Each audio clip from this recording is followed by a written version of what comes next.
بیا بارود کا فرمایش کړی دا لکه هر یو ډیر ګران محترم رور حافظ گوهر منیر تور نیکمان دلخیل نیکمات مسافر حیدر جان داوړ او سپیشل فرمایش کړی دا ولی مولا دکاندار کلام ته د انور شاه گوړ په आवाज د حافظ فرمان الله فرمان والسلام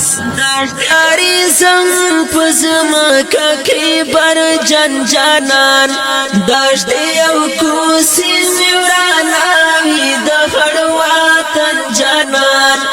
داشت یو کوسی میوراناوی د خړواتن جانان سپین مال هر کرتا په برخه کې توفا ورکړل سپین مال هر کرتا په برخه کې توفا ورکړل ژاړي چې غوټي مخلاص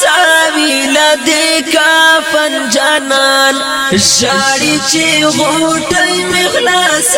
ویلا د کافن جانان بیا بارود کاری زم پزما ککی بر جن جانان داشت یو کوسی میوراناوی د خړواتن جانان داشت یو کوسی میوراناوی د خړواتن جانان واخند یو سترګو ته می واچوي رنجم کړی واخند یو سترګو ته می واچوي رنجم کړی زی چې بلواتن تا وروسا تخلیم ین جانان زی چې بلواتن تا وروسا تخلیم ین جانان بیا بارود کاری زم پزما ککی بر جن جانان داشت یو کوسی میوراناوی د خړواتن جانان داشت یو کوسی میوراناوی د خړواتن جانان مثالی دا مشون دی خاتکی گخکال یار دیم مثالی دا مشون دی خاتکی گخکال یار دیم اے زړګیان پیشانی دوست ول دشمن جانان اے زړګیان پیشانی دوست ول دشمن جانان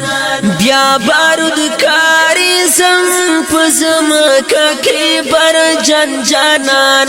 داشت یو کوسی میوراناوی د خړواتن جانان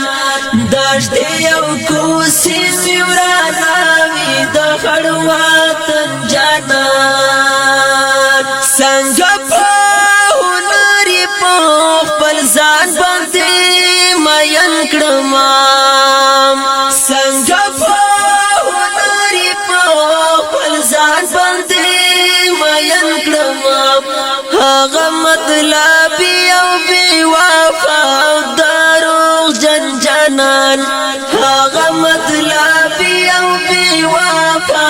دروغ جن جانان بیا بارود کاری زم پزما ککی بر جن جانان